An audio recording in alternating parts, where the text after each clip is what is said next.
Assalamualaikum warahmatullahi taala wabarakatuh. Salam sejahtera bagi kita semua. Om Swastiastu, Namo Buddhaya, salam kebajikan.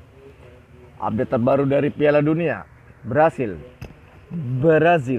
berhasil memulangkan negeri Sakura, Jepang dengan skor 2-1. Dengan ini berarti harapan terakhir untuk uh, slot AFC Asia Football Championship adalah Federation masih bertumpu kepada Australia, dan dengan kemenangan ini berhasil melenggang ke 16 babak besar. Dan kita harus patut atungi jempol untuk Jepang, yang dimana pertandingan ini sangat luar biasa. Di menit akhir 90 plus 5 Jepang berhasil menang Brasil, tetapi ini adalah sebuah permainan dan ini sekelas Piala Dunia, berarti sudah akan fokus kepada Piala Asia 2027 mendatang. Dan semoga saja apa yang dilakukan Jepang ini membuat kita merasa bangga karena kita pernah berhadapan Jepang di kualifikasi Piala Dunia 2026. Oke, itu update terbaru untuk Piala Dunia. Oke, dilansir koran Bali Express, setelah menuai sorotan tajam akibat 5 peserta meninggal dunia, Kementerian Pertahanan atau Kemhan akhirnya mengubah konsep pendidikan bagi calon manajer koperasi Desa Merah Putih dan Kampung Nelayan Merah Putih. Istilah latihan dasar militer atau Latsarmil resmi tidak lagi digunakan. Program kini berganti menjadi latihan pembekalan bela negara dan manajerial. Kemhan menyebut perubahan ini merupakan hasil evaluasi kegiatan yang bernuansa militer seperti latihan menembak tiapus, sementara intensitas fisik dikurangi dan disesuaikan dengan kondisi peserta yang merupakan warga sipil. Sebelumnya, 5 peserta dilaporkan meninggal dunia selama mengikuti program tersebut. Kemhan menyatakan seluruh korban mengalami gangguan kesehatan dan telah mendapat penanganan medis sesuai prosedur, namun nyawa mereka tidak tertolong. Menteri Pertahanan juga menginstruksikan agar aspek kesehatan menjadi prioritas, termasuk pemeriksaan berkala, penyesuaian intensitas latihan, hingga penguatan pengawasan medis dengan melibatkan Kementerian Kesehatan.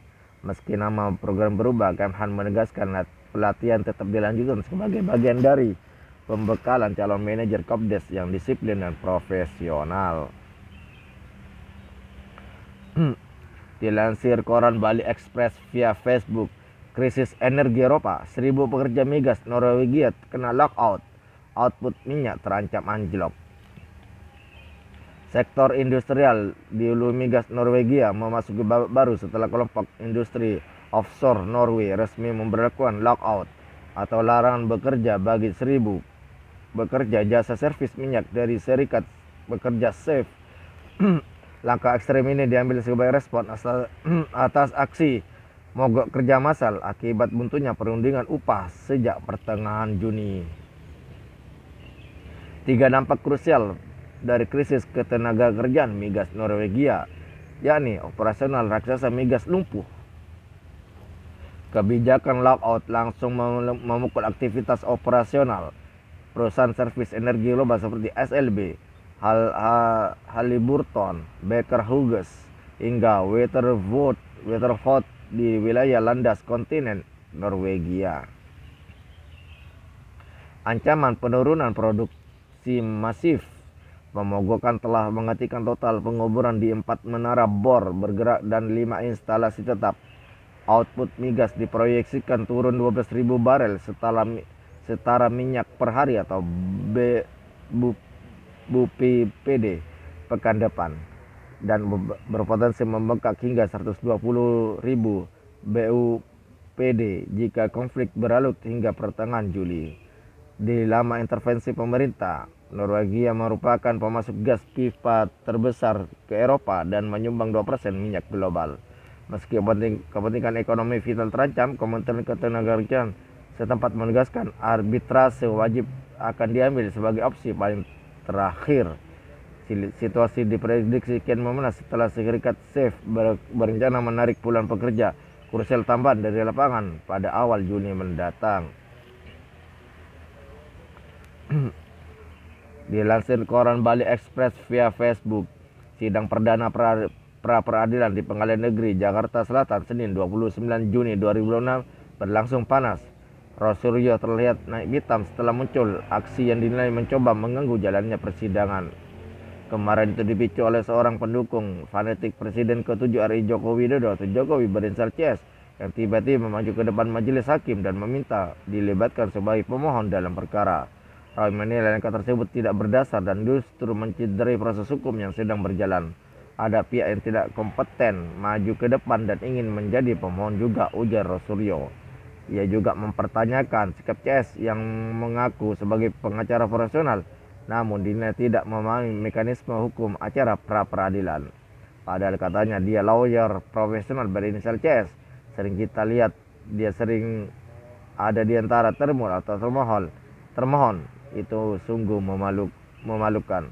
Sependek pengetahuan saya di bidang hukum, itu tidak ada dan tidak boleh adanya intervensi dalam pra-peradilan, tegas Roy.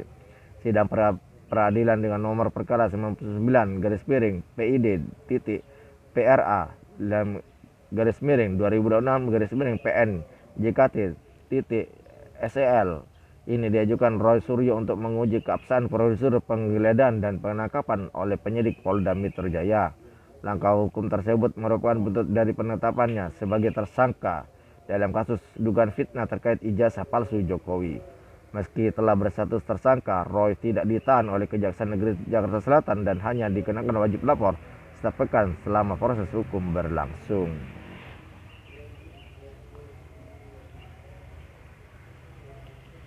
Dilansir koran Bali Express via Facebook. Dukung riset dan SDM, Prabowo respons usulan beasiswa doktor dosen hingga dana inovasi BUMN.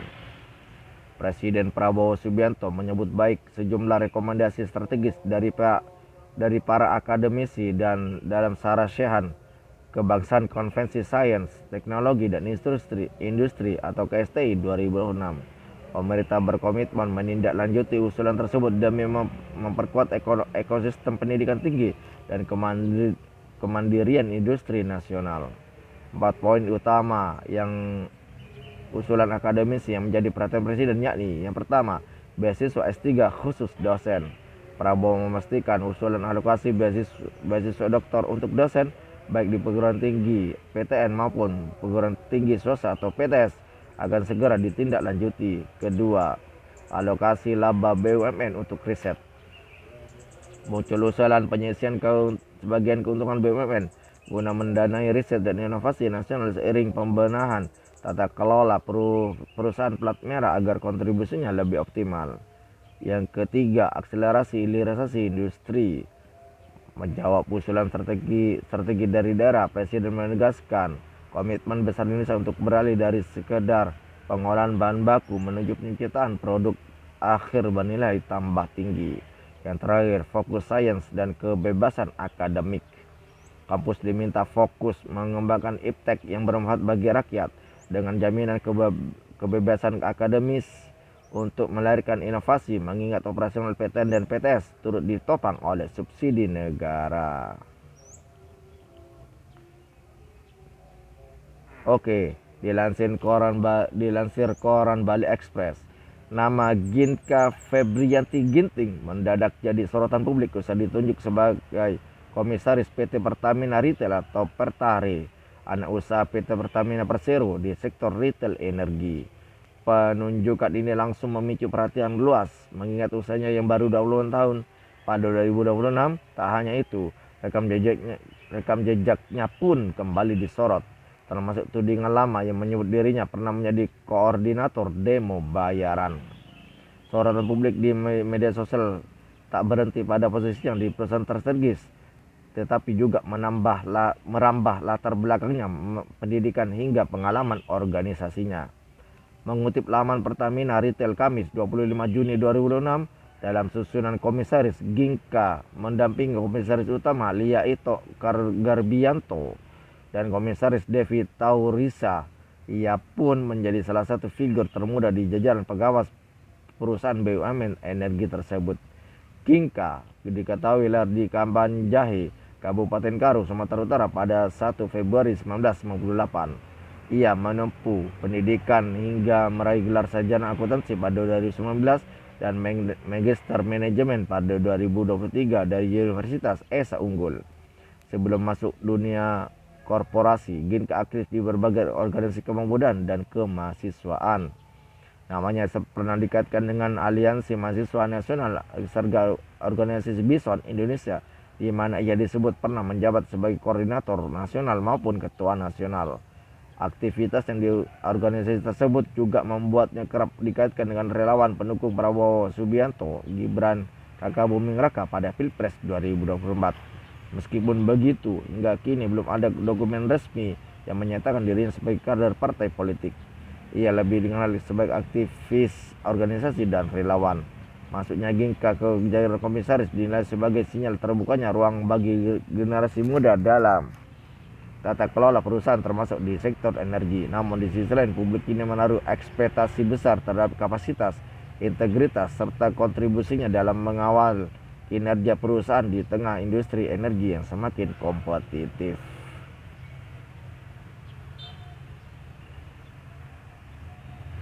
Oke, kabar terbaru lagi dari Piala Dunia hari ini. Jerman untuk babak pertama adalah 1-1, gol di Jerman dicetak oleh Kai Havertz dan Paraguay oleh Julia Esencicho, dan akan dilanjutkan ke extra time. Full time sudah 1-1 dan semoga saja Jerman bisa melenggang mulus juga menghadapi Brasil.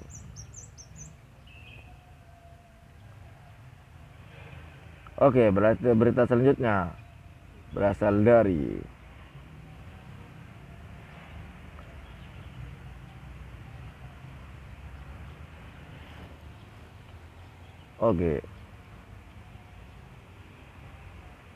saya akan melansir dari Tribun Style via Facebook. Jokowi injak kepala kerbau saat ritual kunjungan di Lampung dituding hina ikon banteng PDIP. PSI bertanggapan beliau lebih senang terima gelar adat daripada honoris causa.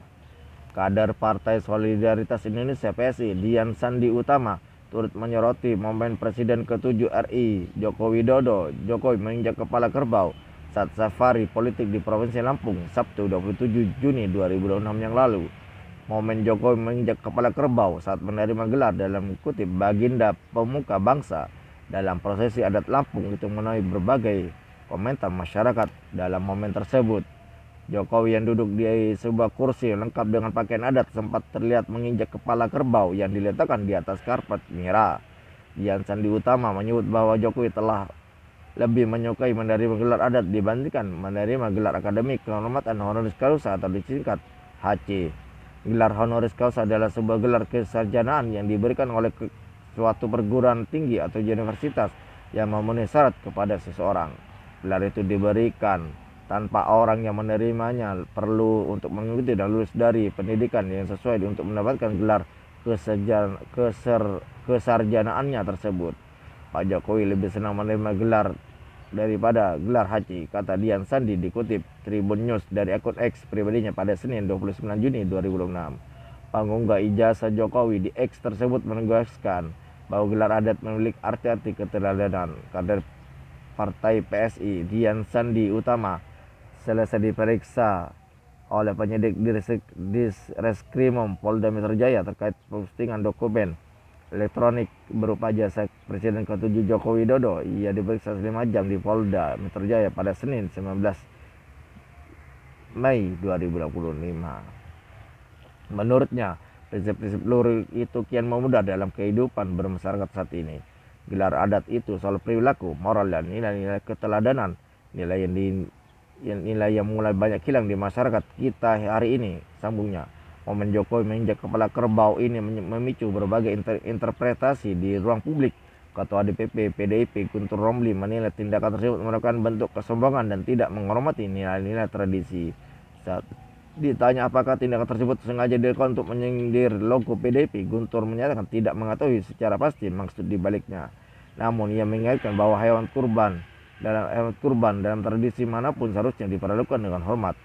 Saya tidak tahu kalau maksudnya seperti itu, tapi biasanya kalau hewan yang dikurbankan itu dihormati loh, mau dengan cara adat apapun, sekalipun aja bukan diinjak seperti itu, ujar Guntur Romli saat dikonfirmasi pada Sabtu 27 Juni 2026. Misalnya kerbau di Toraja dan daerah-daerah lainnya, kalau di bagian upacara, kepalanya atau tengkoraknya akan diabadikan dalam kehormatan dan kebanggaan, bukan dihinakan seperti yang dilakukan dengan kaki Jokowi seperti itu. Sementara itu, tokoh adat Lampung, pepaduan dari Kedatun Keagungan Sultan Segayo di Puncak Nur, Mawardi Harirama, menjelaskan kerbau merupakan hewan peliharaan yang bernilai tinggi dan dalam tatanan masyarakat Lampung sejak masa lampau. Kerbau adalah hewan peliharaan masyarakat Lampung sejak lama yang menjadi aset ekonomi maupun untuk kegiatan pesta adat atau begawi, tutur Mawardi pada Senin 29 Juni 2006 dikutip dari Tribun Lampung. Oleh karena itu, pemotongan kerbau menjadi tolak ukur tingginya status sosial seseorang di dalam adat pepadun. Mawardi menilai menempatkan kursi di atas kaki kepala kerbau membawa dua makna penting yang mendalam secara lahir dan batin. Menempatkan jari kaki di atas kerbau itu bermakna secara lahir merupakan lambang status sosial yang tinggi. Di sisi filosofi makna batin, Mawardi menyebut nilai ritual ini bertujuan menghilangkan hawa binatang dalam jiwa agar hati menjadi bersih dalam menjalani setiap langkah kehidupan. Jika tujuannya untuk menghilangkan sifat-sifat binatang dalam dirinya, seperti sombong, iri, dengki, tamak, dan lain-lain, agar karya-karya menjadi baik dan berhasil, kata dia. Oke, itu dari saya hari ini pada tanggal 30 Juni 2006. Video saya akan akhiri. Terima kasih. Oke, ada info tambahan bahwasanya besok pemerintah akan melakukan B50 untuk solar, dan semoga saja metode ini berhasil untuk menekan biaya solar di Indonesia dan menjadi murah. Terima kasih sudah like, share, dan subscribe channel ini. Saya akhiri video hari ini. Wabillahi taufiq wal hidayah. Wassalamualaikum warahmatullahi wabarakatuh. Salam sejahtera bagi kita semua. Om Swastiastu, Namo Buddhaya, salam kebajikan, dan sampai jumpa di next video, dan bye bye.